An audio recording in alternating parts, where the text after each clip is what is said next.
Don't just smile, sir, respectfully. You're saying you're making a corridor. They can go to Egypt. You're bombing them. You say you want to save them, but they can't come in. Netanyahu told everyone to leave the area. Where were they to go? Okay. Very, I mean, this is thought out. It's not something that we tell them, go to the beaches, go drown yourselves, God forbid. Not at all. There is a huge expense, almost endless space in the Sinai desert, just on the other side of Gaza. The idea is, and this is not the first time it will be done, the idea is for them to leave over to the open areas where we and the international community will prepare the infrastructure, tent cities with food and with water. You know what? Just like for the refugees of Syria that fled a few years ago to Turkey. Turkey received 2 million of them.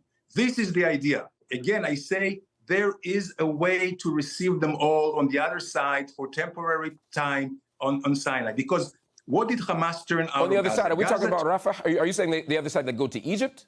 Yes, absolutely. Absolutely. And Egypt will have to play ball because this is human life is at stake. He said that the humanitarian situation, quote, will only deteriorate exponentially and that crucial life-saving supplies, including fuel, food, and water, must be allowed into Gaza. So the UN is saying you must do this. You are saying you're not going to do this. How do you... No, we're not saying that. He's saying doing it immediately. What I'm saying is what you're doing. No. He's saying doing it immediately. I got you. I'll tell you exactly what we're saying. I'm saying we will do everything for the Gazan people.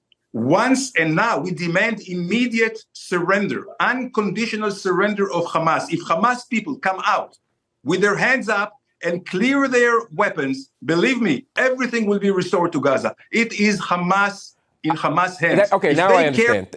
Thank you for clarifying that, sir. I think we're actually on the same page here. You're saying that once Hamas leaves, you'll grant the Gazan people food, shelter, fuel, electricity, hospitals, schooling. And if they don't, and if Hamas doesn't leave, then they'll continue to starve and die in hospitals. You are defining for the international community right now collective punishment. You're saying until Hamas acts differently, the 2 million people in Gaza are going to be treated this way. And once Hamas acts differently, these 2 million people in Gaza will be treated better. That is exactly what collective punishment is. You're holding them accountable for the actions of others. That is the definition, the textbook definition of collective punishment, sir. Now, you may accept that that's what you want to do, but this is absolutely a contravention of international law. Well, I'll tell you exactly. No, had we pushed them into the wall, we're not pushing them to the wall. We want to open a humanitarian corridor so they can leave.